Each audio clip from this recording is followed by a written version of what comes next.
अल्हम्दुलिल्लाहि वकफ़ा वसलामुन अला इबादिहिल्लज़ीना इस्तफ़ा अम्मा बाद।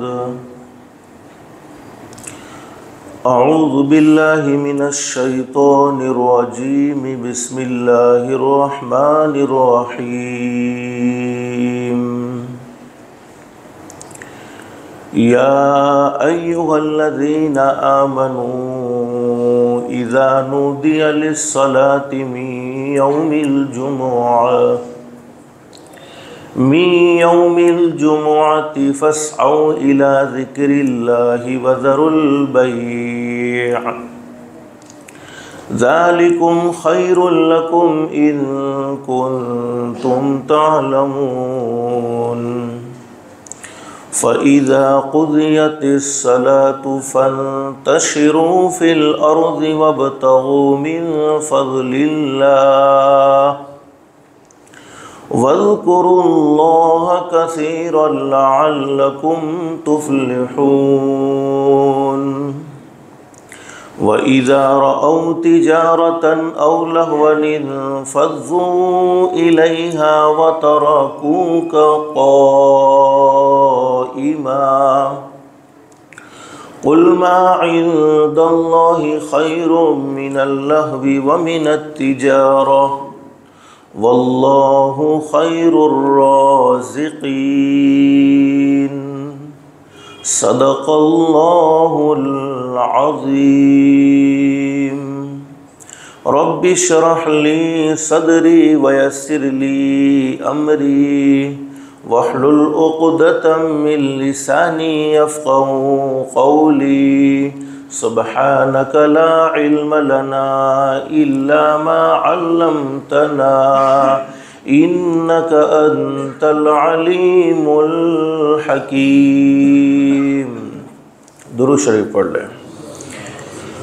अल्लाहुम्मा सल्लि अला मुहम्मदिन व अला आलि मुहम्मद कमा सल्लैता अला इब्राहीम व अला आलि इब्राहीम इन्नका हमीदुम मजीद।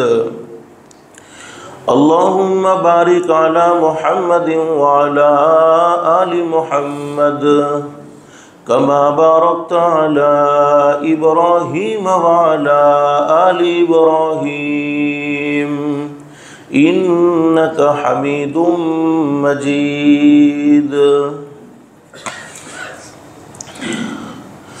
आज रमज़ानुल मुबारक के महीने का 21वां रोज़ा है। एक ताक रात तो गुज़र गई, बस जितने दिन बाकी हैं अल्लाह से दिल से दुआ कर लो, अल्लाह हमें कदरदानी की तौफ़ीक़ व सआदत नसीब फ़रमाए। जुमेरात का दिन है। हदीस शरीफ में हज़रत अक़दस नबी करीम सल्लल्लाहु अलैहि वसल्लम का सच्चा इरशाद अली। मुस्लिम शरीफ में हदीस मौजूद। हमारे नबी हज़रत मुहम्मदुर रसूलुल्लाह सल्लल्लाहु अलैहि वसल्लम ने इरशाद फरमाया, हर पीर और हर जुमेरात, पीर यानी सोमवार, हर पीर और हर जुमेरात को बंदों के आमाल अल्लाह के दरबार में पेश किए जाते हैं। बंदों का रिपोर्ट अल्लाह के दरबार में पेश किया जाता है। लेकिन ऐसे दो आदमी जिन्होंने आपस में लड़ाई झगड़ा कर रखा है, जिन्होंने आपस में बोलना बंद कर दिया है, हदीस शरीफ में फरमाया नबी करीम सल्लल्लाहु अलैहि वसल्लम ने, अल्लाह रब्बुल आलमीन फ़रिश्तों से फरमाते, मेरे फ़रिश्तों इनको इनके हवाले कर दो जब तक कि ये आपस की दुश्मनी को ख़त्म न कर दे, आपस में सुलह न कर दे, जब तक कि आपस में बोलना शुरू न कर दे। और एक हदीस में आप उलमा से पूछो, फरमाया नबी करीम सल्लल्लाहु अलैहि वसल्लम ने, न उनकी नमाज़ें कबूल होती हैं न उनकी दुआएं कबूल होती हैं। अल्लाह हम सब के दिल को पाक और साफ़ फरमा दे। तो रमज़ान का महीना आने से पहले पहले हमारा दिल मखलूक की दुश्मनी से, रमज़ान का महीना जाने से पहले पहले आ गया, जाने से पहले पहले हमारा दिल मखलूक की दुश्मनी से पाक और साफ़ हो जाना चाहिए। इसलिए कि जिस दिल में मखलूक की अदावत होती है, मखलूक की दुश्मनी होती है, पूरी ज़िंदगी हम मेहनत कर कर के अल्लाह को पाने के लिए थक तो सकते हैं, लेकिन अल्लाह की मोहब्बत उस दिल में आ नहीं सकती जिस दिल में मखलूक की दुश्मनी होती है। आने वाली रात जुमा की मुबारक रात, जिसको हदीस शरीफ में मुनव्वर रात यानी रोशन रात, और आने वाला दिन जुमा का मुबारक दिन जिसको हदीस शरीफ में मुनव्वर दिन कहा गया है। इस वक्त मैंने कुरान करीम की जिन आयत करीमा को आपके सामने पढ़ा है, कुरान करीम में एक सूरत है सूरतुल जुमुआ, इसकी आखिरी चंद आयतें आपके सामने तिलावत की है। अल्लाह से दिल से दुआ कर लो, अल्लाह हम सबको समझने की और उस पर अमल करने की तौफीक व सआदत नसीब फरमाए।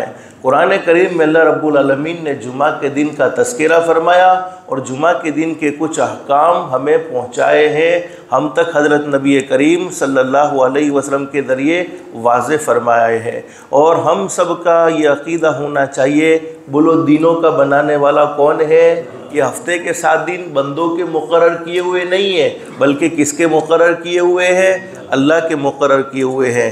एक हदीस में हज़रत अक़दस नबी करीम सल्लल्लाहु अलैहि वसल्लम का इरशाद आली है, जुमा का दिन तमाम दिनों का सरदार है। जैसे हम कहते भी हैं न, दिनों में सबसे अफजल दिन जुमा का दिन, रातों में सबसे अफजल रात शब क़दर, महीनों में सबसे अफजल महीना रमज़ान का महीना, किताबों में सबसे अफजल कुरान करीम, इसी तरीके से दिनों में सबसे अफजल दिन जुमा, अफजल यानी बेहतर, अच्छा, तमाम दिनों से अच्छा दिन जुमा का दिन।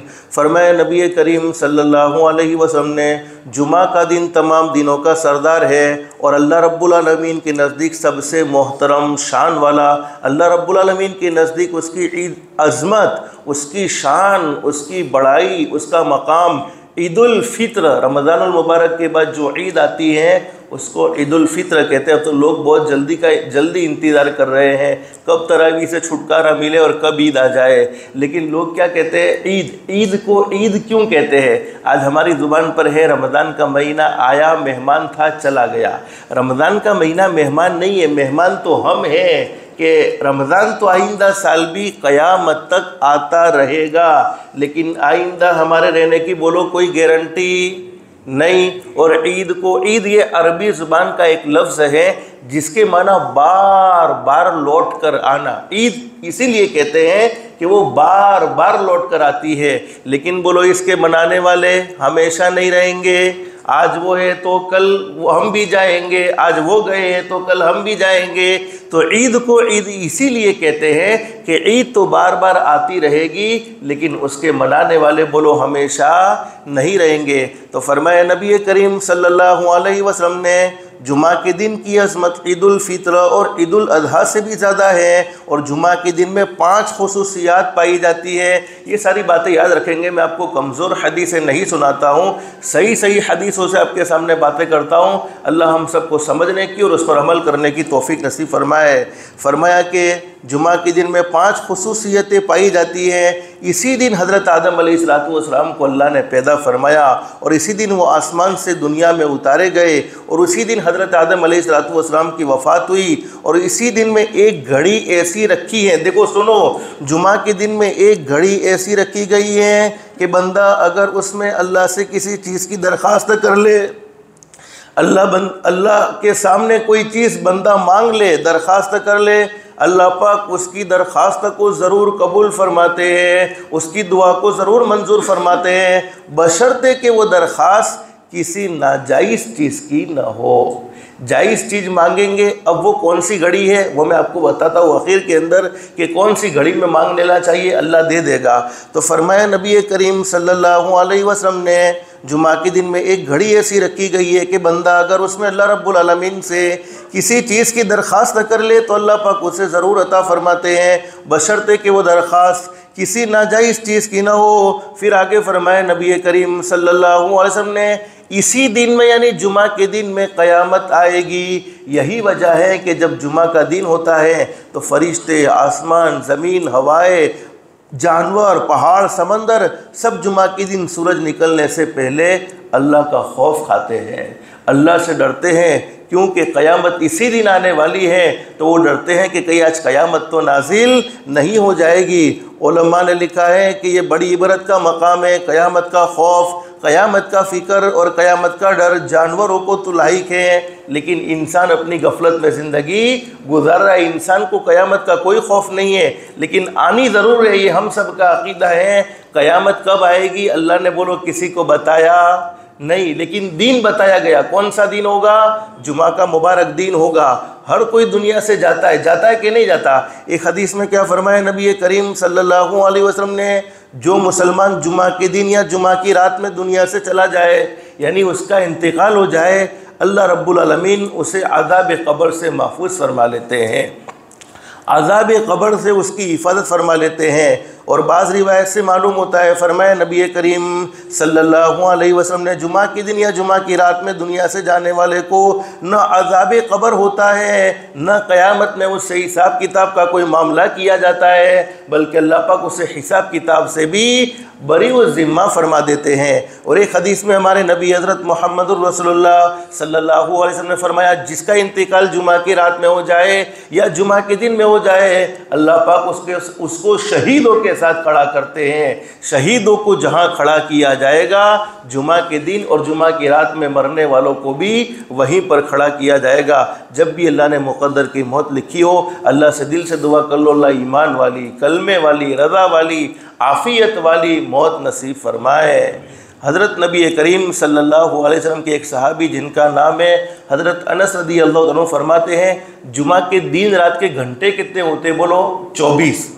फरमाया नबी करीम सल्लल्लाहु अलैहि वसल्लम ने, अल्लाह रब्बुल आलमीन हर एक घंटे में, हज़रत अनस रदी अल्लाह अन्हु फरमाते हैं, हर एक घंटे में अल्लाह रब्बुल आलमीन 6 लाख जहन्नमियों को जहन्नम से आज़ादी अता फरमाते हैं और जन्नत का दाखिला नसीब फरमाते हैं। हर एक घंटे में, तो 24 घंटे में कितने हो गए?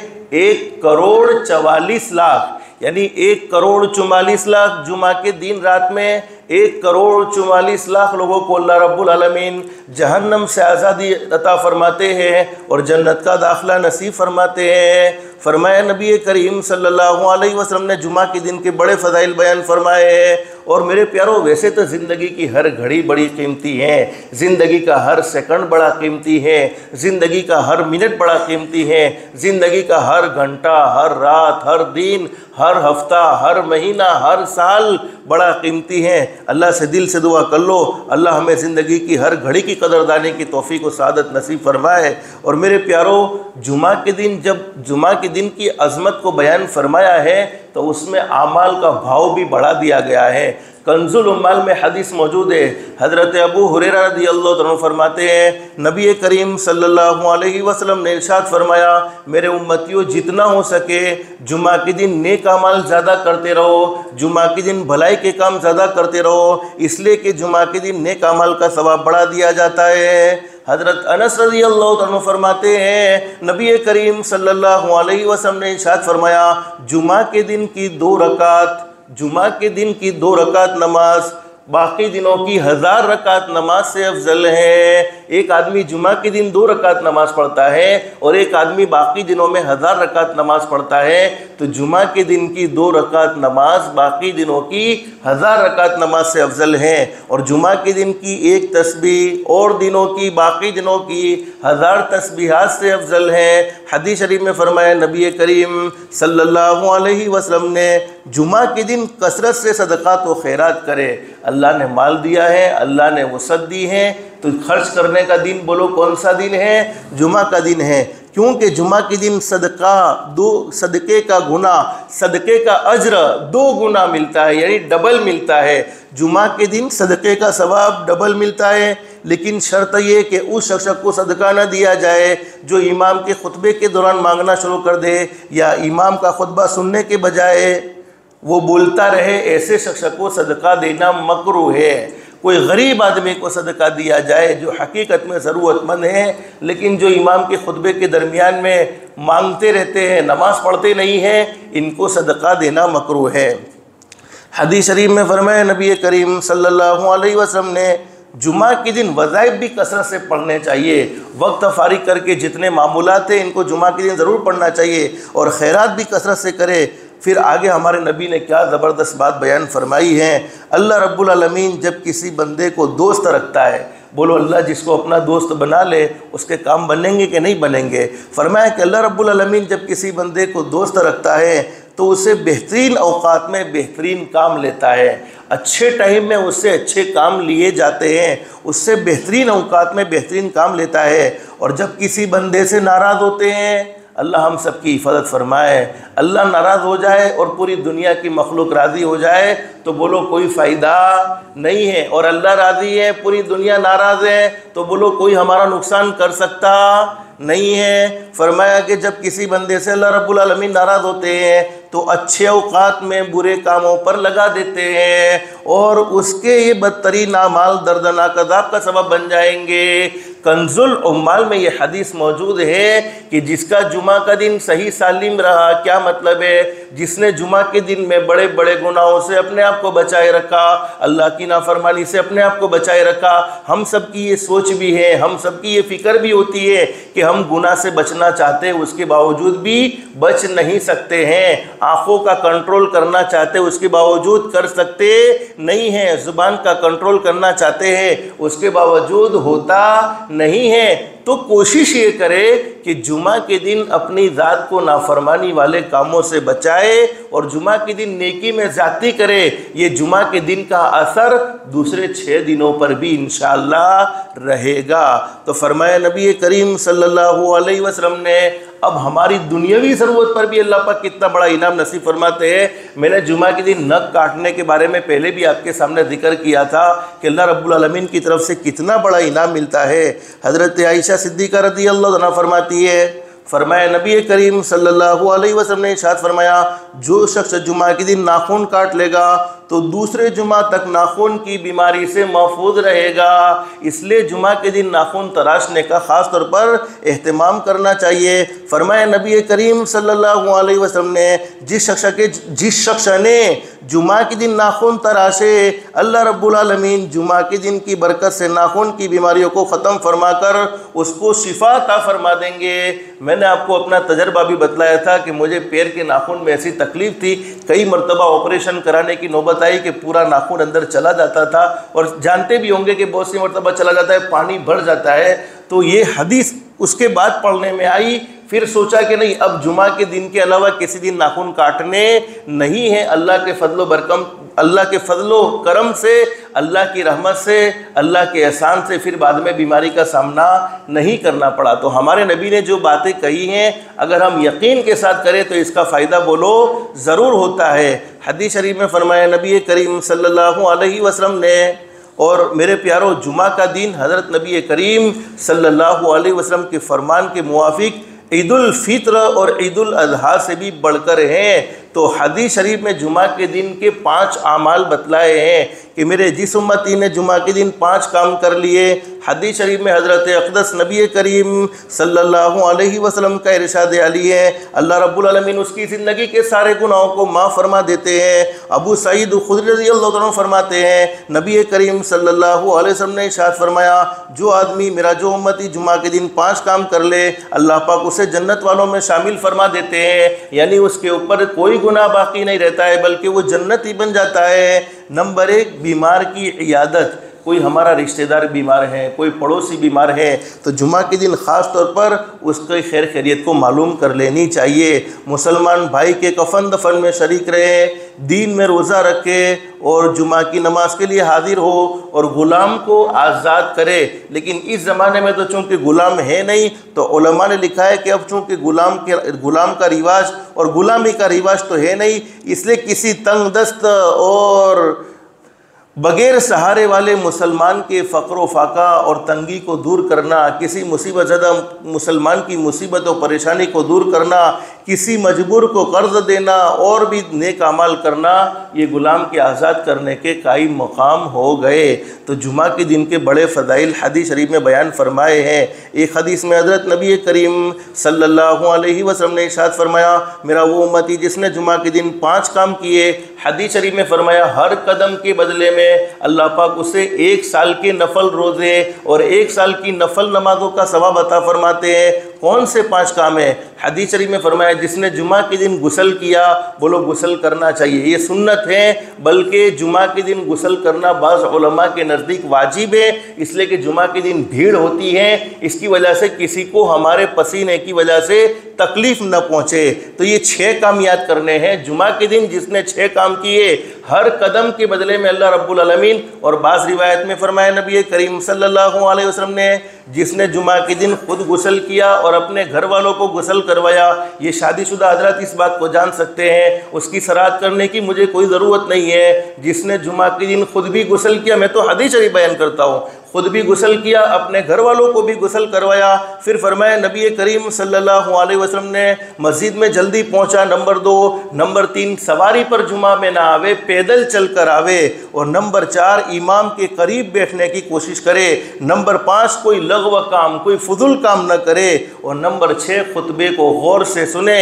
ये 6 काम किए, आया था अपने घर से मस्जिद तक, हर कदम के बदले में अल्लाह पाक उसे 1 साल के नफल रोज़े और 1 साल की नफल नमाजों का सवाब अता फरमाते हैं। तो लेने पर तो अल्लाह पाक बहुत कुछ देते हैं, शर्त ये है कि हम अल्लाह से लेने वाले बन जाए। अब कुरान करीम की जिन आयत को मैंने आपके सामने पढ़ा था, उन आयत करीमा में अल्लाह पाक ने हमें पैगाम क्या दिया है। बहुत से अहबाब का ये मामूल भी होगा कि जुमा के दिन सूरह कहफ पढ़ते होंगे, बोलो पढ़ना चाहिए, और अल्लाह ने कुरान करीम पढ़ने वाला बनाया है, तो सूरह कहफ को ज़रूर पढ़ लिया करो। हदीस शरीफ में फरमाया नबी करीम सल्लल्लाहु अलैहि वसल्लम ने, जो आदमी जुमा को पाबंदी के साथ सूरह कहफ की तिलावत करता है, अल्लाह रब्बुल आलमीन उसके दिल के अंदर रोशनी पैदा फरमा देते हैं, नूर भर देते हैं, और उसके दिल को मौसिर कर देते हैं। यानी अल्लाह के नूर से उसके दिल को, अल्लाह के नूर का असर उसके दिल में डाल देते हैं। और जब उसके दिल में अल्लाह का नूर आ जाता है, तो दिल के मुनव्वर होने की शक्ल ये होती है कि अल्लाह रब्बुल आलमीन उसको अपनी इताअत की तौफीक अता फरमा देते हैं, और उसको इताअत का मज़ा आने लगता है, और एक नेकी करने के बाद दूसरी नेकी खुश दिली से करने लगता है। हमने जब कोई एक नेकी की, अल्लाह को राज़ी करने वाला एक काम किया, अब हम कैसे पता करेंगे कि फ़लानी नेकी हमारी कबूल हो गई?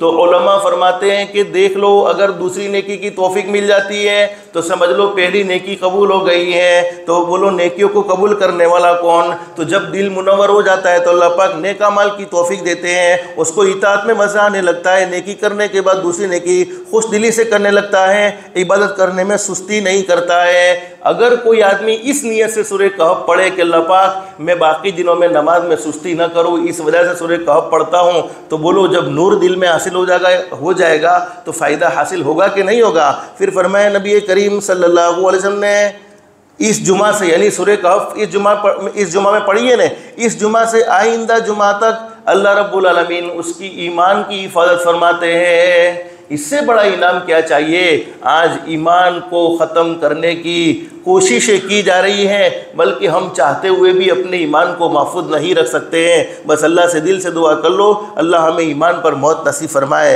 हज़रत अबू सईद खुदरी रज़ियल्लाहु तआला अन्हु फरमाते हैं, नबी करीम सल्लल्लाहु अलैहि वसल्लम ने इरशाद फरमाया, जो आदमी जुमा के दिन सूरह कहफ की तिलावत करता है, अल्लाह रब्बुल आलमीन उसके लिए एक नूर पैदा फरमाते हैं, जो इस जुमा से अगले जुमा तक बाकी रहता है, और पाबंदी के साथ पढ़ने की बरकत से दिल को मुनव्वर फरमा देते हैं, नेकियों में दिल लगता है, और वो गुनाहों से भी बचता रहता है। तो सूरह कहफ का फ़ायदा ये होगा, अल्लाह पाक उसे अल्लाह की नाफरमानी वाले कामों से भी बचा लेंगे। और एक हदीस में फरमाया नबी करीम सल्लल्लाहु अलैहि वसल्लम ने, जो शख्स जुमा के दिन सूरह कहफ की तिलावत करता है, अल्लाह रब्बुल आलमीन उसकी जाए क़याम से बैतुल्लाह शरीफ तक की दूरी को बराबर उसकी जाए क़याम जहाँ पर वो रहता है, वहाँ से बैतुल्लाह शरीफ तक की दूरी के बराबर नूर अता फरमाते हैं। अब इस हदीस का मतलब क्या है? मुमकिन है, उलमा ने लिखा है कि इससे कब्र का नूर और कब्र की वसअत और कब्र की कुशादगी मुराद हो, कि उसकी कब्र इतनी वसी और कुशादा कर दी जाती है जितना उसकी कब्र से मक्कतुल मुकर्रमा है।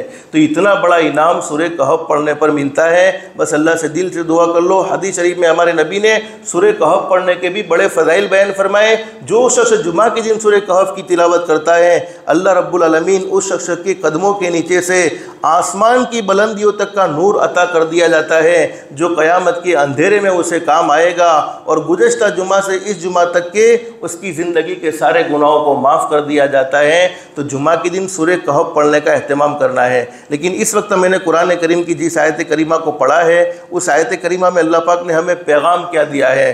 कुरान करीम में अल्लाह रब्बुल आलमीन फरमाते हैं, या अय्युहल्लज़ीना आमनू इज़ा नूदिया लिस्सलाति मिन यौमिल जुमुअति फस्अउ इला ज़िक्रिल्लाहि व ज़रुल बैअ ज़ालिकुम खैरुल लकुम इन कुंतुम तअलमून।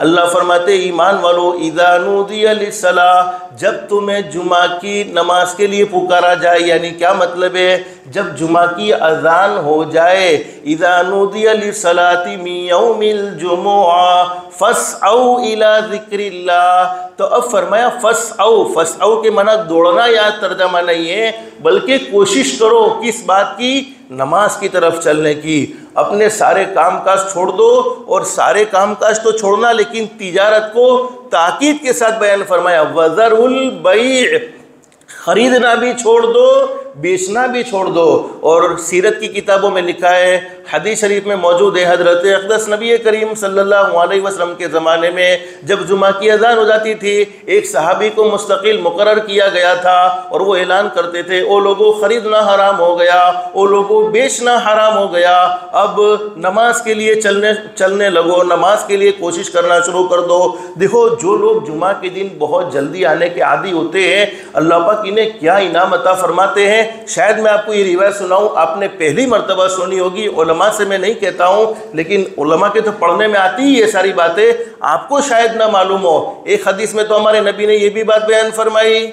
हदीस शरीफ में फरमाया नबी करीम सल्लल्लाहु अलैहि वसल्लम ने, अल्लाह रब्बुल आलमीन फरिश्तों से फरमाते, मेरे फरिश्तों, जुमा के दिन मेरे नेक बंदों की लिस्ट तैयार करो, मेरे नेक बंदों की फहरिस्त तैयार करो। और जुमा के दिन सिर्फ नेक वही नहीं होते हैं जिन्होंने तहज्जुद की नमाज़ पढ़ी है, इशराक की नमाज़ पढ़ी है, चाश्त की नमाज़ पढ़ी है, अव्वाबीन की नमाज़ पढ़ी है। जुमा के दिन नेक वो होते हैं जो अजान से पहले मस्जिद में पहुँच चुके होते हैं, जो खुश नसीब और सआदतमंद जुमा की नमाज के लिए जल्दी आने के आदी हैं, मगर कभी किसी उद्र, बीमारी या किसी और ज़रूरत की वजह से वक्त से पहले ना आ सके, तो अल्लाह रब्बुल आलमीन की मासूम जमात, यानी फ़रिश्तों की जमात, उनके वास्ते शिफा की और तमाम ज़रूरियात के पूरा होने की और मसाइब से, यानी तकलीफ़ों से हिफाजत और सिरात मुस्तकीम पर कायम रहने की दुआ करते हैं। हदीस शरीफ में फरमाया नबी करीम सल्लल्लाहु अलैहि वसल्लम ने, फ़रिश्ते जुमा के दिन मस्जिदों के दरवाज़े पर भेज दिए जाते हैं। फ़रिश्तों का कोई गुनाह नहीं होता, वो मस्जिदों के दरवाज़े पर भेज दिए जाते हैं। और फरमाया नबी करीम सल्लल्लाहु अलैहि वसल्लम ने,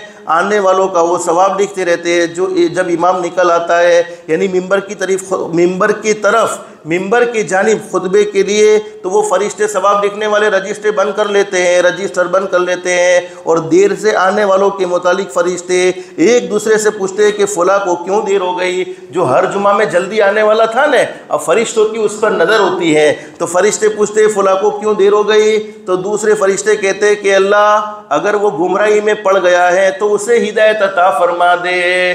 कितनी बड़ी बात हदीस में बयान फरमा दी कि जुमा के दिन जब एक आदमी पाबंदी के साथ जल्दी आने का आदी होता है, किसी दिन वो अपनी मजबूरी की वजह से, अपनी किसी ज़रूरत की वजह से जल्दी नहीं पहुंच सका, फरिश्ते उसके चेहरे को देखने के लिए बेचैन हो जाते हैं, बेताब हो जाते हैं। और फरिश्ता पूछता है कि भाई वो फलाना आदमी जो जुमा में जल्दी आने वाला था, इस जुमा में क्यों नहीं आया। दूसरा फरिश्ता कहता है कि इलाहुल आलमीन, वो हमें नज़र नहीं आता है, अगर वो गुमराही में पड़ गया है, यानी हिदायत से भटक गया है, तो अल्लाह तो उसे हिदायत अता फरमा दे। अगर वो बीमार है तो उसे शिफा अता फरमा दे। कितनी बड़ी बात है। हमारा अकीदा है कि एक मौलाना साहब हमारे लिए दुआ करे तो बोलो दुआ कबूल होती है, एक हाफिज साहब हमारे लिए दुआ करे तो बोलो दुआ कबूल होती है। तो फरिश्ते तो अल्लाह की मासूम जमात, बोलो इनका कोई गुनाह नहीं तो क्या इनकी दुआ कबूल नहीं होगी? अल्लाह वो बीमारी की वजह से, बहुत सी मर्तबा नहीं होता अल्लाह की तरफ से कोई बीमारी बोलो आ जाती है, बीमारी आती है कभी कभी दर्जात को बुलंद करने के लिए, कभी कभी गुनाहों की माफ़ी के लिए। अब हम बीमारी की वजह से जुमा की नमाज में नहीं आ सके हैं, अपने घर पर जोहर की नमाज पढ़ लेते हैं और फरिश्ते को हमारा चेहरा नजर नहीं आया, फरिश्ते ने हमें गैर हाजिर देखा, फरिश्ते ने दुआ मांगी तो बोलो दुआ कबूल होगी कि नहीं होगी? लेकिन ये किसके लिए? जो हर जुमा में जल्दी आने का आदी होता है। फरमाया कि अल्लाह अगर वो गुमराही में पड़ गया है तो उसे हिदायत अता फरमा दे, अगर वो बीमार है तो उसे सेहत और तंदुरुस्ती अता फरमा दे, अगर वो गरीब और फकीर हो गया है, यानी इसको माल की तंगी ने, रिस्क की तंगी की वजह से वो जुमा में जल्दी नहीं आ सका है, बेचारा फ़क्र व फाका में मुब्तला हो गया है, अल्लाह तू उसे अपने फजल करम से माला माल फरमा दे, यानी मालदार बना दे। तो मेरे प्यारो उलमा ने लिखा है कि ये तहकीक और ये तफ्तीश उस शख्स के मुतालिक है जो हमेशा पहले और जल्दी आने के आदी हैं, मगर किसी उद्र की वजह से आज जुमा में जल्दी नहीं आ सके। वो लोग जो हमेशा देर से आने के आदी हैं और जमात के वक्त आते हैं, उनके मुतालिक सवाल की क्या ज़रूरत पेश आएगी? उनकी आदत खुद ही जवाब है। इससे मालूम हुआ कि फरिश्तों को सालिहीन और इबादत गुजार बंदों के साथ कितना मजबूत ताल्लुक़ है। अब एक और अजीब रिवायत आपको बतलाऊँ। हदीस शरीफ में फरमाया नबी करीम सल्लल्लाहु अलैहि वसल्लम ने, जब जुमा का दिन होता है तो फरिश्तों को अल्लाह रब्बुल आलमीन की तरफ से हम्द का झंडा यानी तारीफ़ का झंडा देकर हर उस मस्जिद की तरफ भेज दिया जाता है जहाँ जुमा कायम होता है। जिब्रील अलैहिस्सलाम जो फरिश्तों के सरदार है वो मस्जिद हराम में हाजिर होते हैं, यानी बैतुल्लाह में, मक्कतुल मुकर्रमा की मस्जिद को बैतुल्लाह की मस्जिद में यानी मस्जिदुल हराम में हाजिर होते हैं और हर फरिश्ते के साथ एक रजिस्टर होता है। हदीस शरीफ में फरमाया नबी करीम सल्लल्लाहु अलैहि वसल्लम ने उन फरिश्तों के चेहरे 14वीं रात के चांद के मानिन 14वीं रात के चांद के मानिन मुनव्वर होते। उनके पास सोने का कलम यानी सोने से बना हुआ पेन होता है, सोने का कलम और चांदी के कागजात यानी चांदी के रजिस्टर होते हैं। वो लोगों का हस्बे मरातीब यानी मर्तबे के मुआफिक सवाब लिखते रहते हैं। जो शख्स इमाम से पहले आते हैं तो उस इमाम से पहले आया है तो उसका नाम पहले आने वालों में लिख दिया गया। जो शख्स इमाम के खुतबे के लिए निकलने के बाद आता है तो उसके बारे में लिखा जाता है। खुतबे में हाजिर हुआ तो उसके बारे में लिखा जाता है। जो शख्स जुमा की नमाज शुरू होने के बाद आता है तो उसके बारे में लिखा जाता है। सिर्फ जुमा में हाजिर हुआ, फिर जब इमाम नमाज का सलाम फिरता है तो फरिश्ते लोगों के चेहरे पर नज़र डालते हैं। नमाज से फारिग हो गए, जुमा भी ख़त्म, खुतबा भी ख़त्म, यानी खुतबा भी ख़त्म हो गया, नमाज जुमा भी ख़त्म हो गई। अब फरिश्ते लोगों के चेहरे पर नज़र डालते हैं। तो अगर फरिश्तों को कोई ऐसा शख्स नज़र नहीं आता जिसका नाम गुज़श्ता जुमे में अपने हाथों से पहले आने वाले लोगों में शामिल किया था, तो एक फरिश्ता कहता है ए मेरे परवरदिगार, हमें तो फलाना शख्स नज़र नहीं आया और हम नहीं जानते कि उसके लिए क्या चीज़ रुकावट बनी है, यानी गुज़श्ता जुमे में तो मैंने अपने हाथों से इसका सवाब लिखा है, ईद जुमा में वो मुझे नज़र नहीं आया, तो अल्लाह इसके लिए क्या चीज़ रुकावट बनी है। हदीस शरीफ में फरमाया नबी करीम सल्लल्लाहु अलैहि वसल्लम ने, फरिश्ता कहता है कि अगर तूने उसको उठा लिया है, देखो कितनी बड़ी बात कह दी है, ए अल्लाह वो दुनिया से चला गया है, हर जुमा में जल्दी आने वाला इसका इंतकाल हो गया है, तूने उसे उठा लिया है तो अपने फजलो करम से तो उस पर रहम फरमाकर उसकी जिंदगी के सारे गुनाहों को माफ कर देना। कितना बड़ा इनाम कि जब हम हर जुमा में जल्दी आने के आदी थे, किसी जुमा में नहीं आए तो फरिश्ते बीमारी से हिफाजत की दुआ, गुमराही से हिफाजत की दुआ और भी फ़क्र फाका से हिफाजत की दुआ करता है। लेकिन जब दुनिया से चले जाए और जुमा में ना आए तो फरिश्ता फरमाता है, और बाज़ रिवायत में ये भी मज़मून वारिद है, हर जुमा में फरिश्ता फिर ये दुआ करने लग जाता है, जो पूरी ज़िंदगी जुमा में जल्दी आने का आदी था फिर वो हर जुमा में नज़र नहीं आता, फरिश्ते इसका सवाब लिखने को तरसते हैं, तो वो हर जुमा में ये दुआ करते हैं, अल्लाह तो इस पर रहम का मामला फरमा देना, करम का मामला फरमा देना, आफियत का मामला फरमा देना। हदीस शरीफ में फरमाया कि अगर तूने उसको उठा लिया है तो उसका इंतकाल हो गया है तो उस पर अपने फजलो करम से करम का मामला फरमाकर, रहम का मामला फरमाकर उसकी ज़िंदगी के सारे गुनाहों को माफ़ फरमा देना। अब आगे बात सुनो, आगे की बात हमें ज़रूर उभारेगी इंशाअल्लाह। अगर वो सफ़र में है, बोलो सफ़र का तकाजा हमें होता है कि नहीं होता? कभी हम दुनियावी ज़रूरत के लिए भी सफ़र करते हैं, जायज़ है। कभी दीनी प्रोग्राम के लिए, दीनी ज़रूरत के लिए भी सफ़र करते हैं। हदीस शरीफ में फरमाया कि अगर वो सफ़र में है तो उसके साथ तो बेहतरीन रफ़ाकत का मामला करना, यानी उसको कोई सफ़र में परेशानी का सामना न करना पड़े। सफ़र में तो उसका साथी बन जाना और उसकी दुआ पर उसके साथ वाले फरिश्ते आमीन आमीन आमीन कहते रहते हैं। तो मेरे प्यारो, जुम्मा में जल्दी आना चाहिए कि नहीं आना चाहिए? आप लोग थक गए, लेकिन मुख्तसर एक अमल आपको बतला देता हूँ। इस अमल की बरकत से अल्लाह रब्बुल आलमीन, हदीस शरीफ में आज हमारे दिलों में बेचैनी भी बड़ी ज़बरदस्त है, बोलो है कि नहीं? हम चाहते हुए भी अपने आप को गुनाहों से नहीं बचा सकते हैं। हर कोई हमसे हसद भी कर सकता है, दुश्मनी भी रख सकता है। हर एक के हासिदिन रहते हैं, हर एक के चाहने वाले भी रहते हैं, हर एक से नफ़रत करने वाले भी रहते हैं। कोई नबी की सीरत ऐसी नहीं है जिसको 100% लोगों ने चाहा हो, बोलो है कोई? कोई नबी की सीरत ऐसी नहीं है, किसी सहाबी की ऐसी सीरत नहीं है, किसी अल्लाह के वली की ऐसी सीरत नहीं है। लेकिन हम कैसे दुश्मनों की दुश्मनी से महफूज रहें, कैसे शरीरों की शरारत से महफूज रहें? हदीस शरीफ में मौजूद है, हज़रत नबी करीम सल्लल्लाहु अलैहि वसल्लम ने इरशाद फरमाया, जो शख्स जुमा की नमाज के बाद सूरे फातिहा, कौन सी सूरत है बोलो? अल्हम्दुलिल्लाहि रब्बिल आलमीन, सूरे फातिहा और सूरे इखलास यानी कुल हुवल्लाहु अहद, कुल अऊज़ु बिरब्बिल फलक, कुल अऊज़ु बिरब्बिन नास, कितनी सूरतें हुई? 4। सूरे फातिहा, कुल हुवल्लाह, कुल अऊज़ु बिरब्बिल फलक और कुल अऊज़ु बिरब्बिन नास जुमा की नमाज के बाद 7-7 मरतबा पढ़े। हदीस शरीफ में हमारे नबी ने फरमाया, एक रिवायत में फरमाया कि वो शैतान के हमलों से महफूज रहेगा, दूसरी रिवायत में फरमाया कि वो शरीरों की शरारत से और फितीन के फितनों से अल्लाह पाक उसकी हिफाजत फरमाएगा। और एक रिवायत में फरमाया कि अल्लाह पाक उसके माल में, कारोबार में बहुत ज़्यादा बरकतें नसीब फरमाएगा। और एक और छोटी सी तस्बीह जुमा की नमाज के बाद पढ़नी है।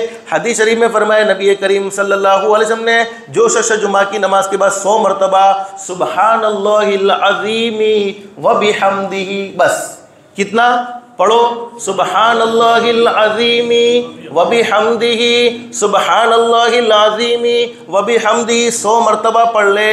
हदीस शरीफ में फरमाया नबी करीम सल्लल्लाहु अलैहि वसल्लम ने, उसके खुद के 1000 गुनाह माफ़ हो जाते हैं। और एक रिवायत में 1 लाख का भी जिक्र है, 1000 का भी जिक्र है, लाख का भी जिक्र है। लेकिन 1000 माफ़ हो जाए, बोलो इससे बड़ा कोई काम हो सकता है? 1000 गुनाह उसके खुद के माफ़ हो जाते हैं और उसके माँ बाप के 24,000 गुनाह माफ़ कर दिए जाते हैं। एक बूढ़े सहाबी जिनका नाम है हज़रत कबीसा बिन मुखारिक रज़ी अल्लाह अन्हु फरमाते हैं, एक मरतबा में हज़रत अक़दस नबी करीम सल्लल्लाहु अलैहि वसल्लम की खिदमत में गया और मेरे नबी से कहा, अल्लाह के नबी बूढ़ा हो गया हो, आई एम ओल्ड, अब मैं जवानी जैसी ताकत रखता नहीं हूँ, मेरे पास कोई ज़्यादा नेक अमाल करने की ताकत नहीं है, कोई एक ऐसी छोटी सी तस्बीह बता दो जो पढ़ने में बहुत छोटी हो और उसका सवाब बहुत ज़्यादा हो। हमारे नबी हज़रत मोहम्मद रसूलुल्लाह सल्लल्लाहु अलैहि वसल्लम ने फरमाया, हज़रत कबीसा रज़ी अल्लाह अन्हु से, कबीसा फ़जर की नमाज के बाद ये तस्बीह पढ़ लो, सुबहानल्लाहिल अज़ीम व बिहम्दी। कितनी छोटी तस्बीह है और कितनी मरतबा बोलो? सिर्फ 3 मरतबा। सुबहान पढ़ लो, सुबहानल्लाहिल अज़ीमी व बिहम्दिही, सुबहानल्लाहिल अज़ीमी व बिहम्दिही, सुबहानल्लाहिल अज़ीमी व बिहम्दिही। 3 मरतबा पढ़कर आप निकलोगे, जितने झाड़ हैं वो तमाम के तमाम झाड़ तुम्हारे लिए मग़फ़िरत की दुआएं करना शुरू कर देंगे। जितने पहाड़ हैं, जितने पत्थर हैं, बेजान मखलूक के जितनी हैं, तमाम की तमाम बेजान मखलूक तुम्हारे लिए मग़फ़िरत की दुआएं करना शुरू कर देगी और उसे 3 बीमारियों का कभी सामना नहीं करना पड़ेगा। बोलो कितनी बीमारियों का सामना नहीं करना पड़ेगा? 3 बीमारियां उसे कभी नहीं लगेगी। नंबर 1, अल्लाह पाक उसे कोढ़ से महफूज रखेंगे, कोढ़ी होने से उसे महफूज रखेंगे। नंबर 2, अंधेपन से, अंधेपन का उसे सामना नहीं करना पड़ेगा। और नंबर 3, लकवा। लकवा आप समझते हैं ना, फालिज, लकवे से अल्लाह पाक उसकी हिफाजत फरमाएंगे। सिर्फ फजर की नमाज के बाद कितनी मरतबा पढ़ने की बरकत से? 3 मरतबा। क्या पढ़ना है बोलो? पढ़ो सुब्हानल्लाहिल अज़ीम व बिहम्दिही, सुब्हानल्लाहिल अज़ीम व बिहम्दिही। अल्लाह हम सबको जुमा के मुबारक दिन की कदरदानी की तौफीक नसीब फरमाए। जुमा के अमाल तो बहुत ज़्यादा थे, लेकिन अब घड़ी देखने वाले घड़ी देख रहे हैं, तो इसी को सामने रखते हुए अपनी बात को ख़त्म करते हैं। जितना भी सुना है बस अल्लाह से दिल से दुआ कर लो, अल्लाह हम सबको अमल की तौफीक नसीब फरमाए। फिर भी थक गए, इतनी बार ज़रूर कहूँगा, जुमा के दिन को दुरूद शरीफ पढ़ना नहीं छोड़ेंगे। बोलो इंशाअल्लाह। दुरूद शरीफ तो हमारा एक मशगला होना चाहिए। जुमा के दिन दुरूद शरीफ से हमें बड़ी मोहब्बत हो जानी चाहिए और ये तय कर लेना चाहिए कि हमारा कोई जुमा ऐसा मिस नहीं होना चाहिए जिस जुमा में हम हज़रत अक़दस नबी करीम सल्लल्लाहु अलैहि वसल्लम की ज़ाते गिरामी पर 1000 मरतबा दुरूद शरीफ न पढ़ ले। लेकिन बहुत से लोग, चूँकि आपको मालूम है हदीस शरीफ में है, जुमा के दिन असर की नमाज के बाद, बोलो कौन सी नमाज? असर की नमाज के बाद अपनी जगह पर बैठे बैठे किसी से बातचीत करने से पहले, यानी दुनियावी बातचीत करने से पहले अपनी जगह पर बैठे बैठे एक छोटा सा दुरूद शरीफ पढ़ ले। हमारे नबी हज़रत मुहम्मदुर रसूलुल्लाह सल्लल्लाहु अलैहि वसल्लम ने इरशाद फरमाया, अल्लाह रब्बुल आलमीन उसके 80 साल के गुनाहों को माफ़ फरमा देंगे और उसके नामा अमल में 80 साल की इबादत का सवाब लिख दिया जाएगा। लेकिन बहुत से अल्लाह के बंदे बिजी भी होते हैं। अब ये फजीलत तो हम कई मरतबा सुनाते हैं, लेकिन असर की नमाज में आपने देखा है कि नहीं देखा, पौने भाग से ज़्यादा का मजमा भाग जाता है, यानी 90% लोग चले जाते हैं। मेरा जहाँ तक टारगेट है 10% लोग हैं जो जुमा के दिन असर की नमाज के बाद 80 मरतबा ये दुरूद शरीफ पढ़ते हैं। बल्कि मेरी सोच में 10% भी मैं ज़्यादा कह रहा हूँ, उससे भी कम होंगे। अब जिन लोगों को मजबूरी है, भागने वाले भी कोई ऐसा नहीं है कि हमारे नबी से मोहब्बत नहीं करते, दुरूद शरीफ पढ़ना नहीं चाहते, कोई ना कोई मजबूरी ज़रूर होती है। हम हर एक के बारे में हुस्न धन रखें, अच्छा गुमान रखें, हम नेक तो बन जाए लेकिन इतने नेक न बन जाए कि दूसरों के अमाल हमें बुरे नज़र आने लगे, दूसरे हमें गुनहगार नज़र आने लगे। तो वो भागने वाले, माफ़ करना मैं ये लफ्ज़ इसलिए कह रहा हूँ, बस ये ज़ुबान पर आ गया है, भागते चाहे अपनी मजबूरी की वजह से, ऐसा नहीं कि बहुत सी मरतबा मजबूरी की वजह से भागते, गफलत की वजह से भी लोग भागते हैं। बोलो गफलत भी तो आती है कि नहीं आती? और शैतान तो चाहता ही नहीं है कि हम नेक अमल करें। तो एक रिवायत में फरमाया नबी करीम सल्लल्लाहु अलैहि वसल्लम ने, जो शख्स जुमा के दिन असर की नमाज के बाद ये दुरूद शरीफ अल्लाहुम्मा सल्ली अला मुहम्मदिन नबील उम्मी व अला आलिहि वसल्लिम तस्लीमा 80 मरतबा पढ़ेगा, उसके 80 साल के गुनाह माफ़ हो जाएंगे। इस हदीस में अपनी जगह पर बैठने की भी बोलो कोई क़ैद बयान नहीं फरमाई है, किसी से बातचीत करने की भी कोई क़ैद बयान नहीं फरमाई है। बहुत से लोग ऐसे होंगे जिनके पास किराए का मकान है और अपना ज़ाती मकान नहीं है। हदीस शरीफ में लिखा है, मेरा वो उम्मती अल्लाहुम्मा सल्ली अला मुहम्मद अन नबील उम्मी व अला आलिहि वसल्लिम तस्लीमा। जुमा के दिन असर की नमाज के बाद 1000 मरतबा पढ़े। बोलो कितनी मरतबा? 1000 मरतबा पढ़े। अल्लाह पाक अपने फजलो करम से उसे ज़ाती मकान का मालिक बना देगा इंशाअल्लाह। और मकान न भी मिला तो बोलो किराया भरने की ताकत देने वाला कौन है? अल्लाह ही है। तो दुरूद शरीफ पढ़ना तो चाहिए, बोलो किसकी मोहब्बत में? अल्लाह की मोहब्बत में, हमारे नबी की मोहब्बत में। लेकिन जब अल्लाह मोहब्बत करता है, नबी मोहब्बत करते कहो सल्लल्लाहु अलैहि वसल्लम, तो हमारी दुनिया भी संवर जाती है, आखिरत भी संवर जाती है। आज 10 मिनट ज़्यादा हो गई है, लेकिन अब दिन बहुत ख़त्म होने को है और करीब है कि हमारा ये सिलसिला इंशाअल्लाह आइंदा जुमेरात तक ख़त्म हो जाएगा। अल्लाह से दिल से दुआ कर लो, अल्लाह तमाम बैठने वालों को जज़ाए खैर नसीब फरमाए, हर एक की आफ़ियत के साथ जायज़ तमन्नाओं को पूरा फरमाए, दुनिया भी बेहतर से बेहतर बनाए, आखिरत भी बेहतर से बेहतर बनाए। अल्लाह के अहकाम के मुताबिक, हज़रत नबी करीम सल्लल्लाहु अलैहि वसल्लम के तरीक़े के मुताबिक ज़िंदगी गुजारने की तौफ़ीक़ व सआदत नसीब फरमाए। अल्लाह पाक हम सबको कहने सुनने से ज़्यादा इखलास, इस्तिखलास और इस्तिक़ामत के साथ अमल की तौफ़ीक़ नसीब फरमाए। आमीन या रब्बल आलमीन। व आखिरु दअवाना अनिल हम्दुलिल्लाहि रब्बिल आलमीन। कोई पूछना है किसी को? क्या हुआ? हाँ, कबूलियत की घड़ी बताना भूल गए। देखो 1-2 मिनट सब्र कर लोगे, आप कर लेंगे? बहुत अच्छा कर दिया, इन्होंने पूछ लिया। कबूलियत की घड़ी के लिए उलमा ने मुख्तलिफ औकात बयान फरमाए हैं। मैं मुस्तकिल इसको एक तरीके से हर किताब से अलग अलग जमा करके लाया हूँ। ये आप लोग समझते हैं कि ये मौलवी साहब हनांदर पढ़ी नहीं, ये किताब का फ़ोटो है। आप देखो, ये किताबों में से हासिल किया हुआ है, लेकिन चूंकि तमाम किताबें एक साथ लाना मेरे लिए दुश्वार है, ये एक किताब की बातें आपको नहीं बतलाई है, बहुत सारी किताबों में से इसको तलाश किया है, उसके बाद बतलाया है। अब जुमा के दिन कबूलियत की घड़ी कौन सी है? तो हज़रत अबू हुरैरा हमारे नबी हज़रत मुहम्मदुर रसूलुल्लाह सल्लल्लाहु अलैहि, जिसको जाना वो जा सकते हैं। अब हमारी मजलिस ख़त्म हो गई, ये सवाल का जवाब है, छूट गया था, इसकी वजह से हज़रत अबू हुरैरा रज़ियल्लाहु अन्हु फरमाते हैं कि जुमा के दिन सुबह सादिक यानी जब तहज्जुद का वक्त होता है, सुबह सादिक से लेकर तुलूए आफ्ताब यानी फजर का वक्त जब ख़त्म होता है, इशराक का वक्त, सूरज निकलने का वक्त, ये दरमियान की घड़ी कबूलियत की घड़ी है। लेकिन अम्मा आयशा सिद्दीक़ा रज़ियल्लाहु अन्हा फरमाती है जुमा की अजान के वक्त ये घड़ी होती है, यानी जब अजान होती है न उस वक्त दुआओं को कबूल किया जाता है। और अम्मा आयशा ये भी फरमाती है कि दो खुतबों के दरमियान जब इमाम बैठे तब भी ये कबूलियत की घड़ी है कि जब दो खुतबों के दरमियान इमाम ने बैठा है उस वक्त इमाम बैठे, उस वक्त दिल दिल में जो अल्लाह से मांगना है बोलो, मांग लेना चाहिए। लेकिन शर्त ये है कि जायज़ चीज़ अल्लाह से मांगी जाए। और हसन बसरी रहमतुल्लाह अलैह का कौल है कि इमाम के मिंबर पर बैठने से लेकर नमाज जुमा से फरागत तक ये घड़ी रहती है। अब ज़ुबान से तो नहीं मांग सकते चूँकि खुतबा जारी है, लेकिन दिल दिल में अल्लाह से हम दुआएं मांग सकते हैं। और हज़रत अब्दुल्लाह इब्न सलाम फरमाते हैं, और ये ज़्यादा वाज़ेह है, हज़रत अब्दुल्लाह इब्न सलाम रज़ियल्लाहु अन्हु फरमाते हैं असर की नमाज के वक्त से गुरूब आफ्ताब तक होती है, यानी असर से मगरिब तक। हज़रत फ़ातिमा रज़ियल्लाहु अन्हा का भी कहना यही है कि अगर अल्लाह से कोई ज़रूरत को मनवाना है और हम ऐसे परेशान हो चुके हैं कि अब उस परेशानी का बोलो कोई हल हमें मिलता नहीं है, तो असर से मगरिब का वक्त फारिग कर दिया जाए और अल्लाह से उस वक्त में जो भी मांगेंगे अल्लाह पाक हमें अता फरमा देगा। तो आपको कबूलियत की घड़ी वाज़ेह हो गई होगी।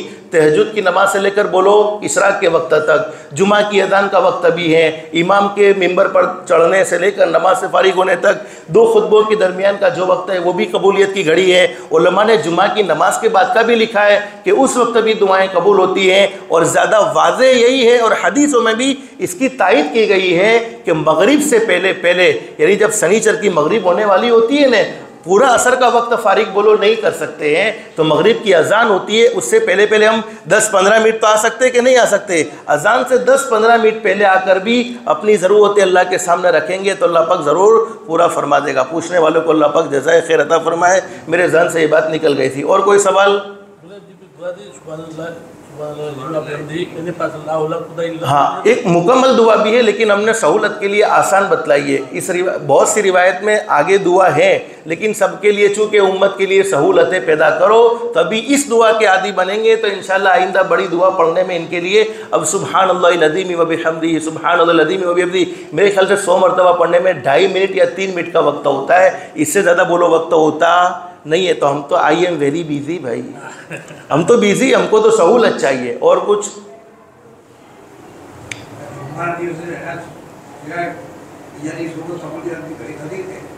है जुमा नसीबा अल्लाह पाक तो उदोनी अस्तजिब लकुम, जारे भी अल्लाह से मांगो, अल्लाह पाक आप ही दीवानो छे। और हज़रत मूसा अलैहिस्सलाम ने अल्लाह से पूछा था कि अल्लाह ऐसी कबूलियत की घड़ी कौन सी है कि जिस वक्त मैं तुझसे दुआएं मांगूँ और तू मेरी दुआ को फ़ौरन कबूल कर ले। हज़रत मूसा अलैहिस्सलाम से अल्लाह ने फरमाया मेरे नबी मूसा तुम जब भी मुझे पुकारोगे तुम्हारी दुआ कबूल की जाएगी। लेकिन हमारे दिल में सवाल, वो तो नबी था हज़रत मूसा, આપણે તો ગુનેગાર છીએ, આપણી ज़िंदगीમાં तो गुनाह છે, नाफरमानी છે। तो हदीस शरीफ में फरमाया कि हज़रत मूसा अलैहिस्सलाम से अल्लाह ने फरमाया मेरे नबी मूसा अगर आधी रात को यानी रात का आधा हिस्सा गुजर जाने के बाद कोई जालिम जुल्म करने वाला, हालांकि जालिम तो अल्लाह की नज़रों से गिर जाता है, कोई जालिम जुल्म करने वाला भी मुझे पुकारता है तो मैं उसकी पुकार को रद्द नहीं करता हूँ। तो अगर मांगना चाहते हैं तो रात के हिस्से में, बल्कि उलमा ने लिखा है कि जब आदमी रात को वुज़ू करके सोता है फिर जब भी आँख खुले अल्लाह से मांग ले, अल्लाह फ़ौरन कबूल कर देते हैं। और कुछ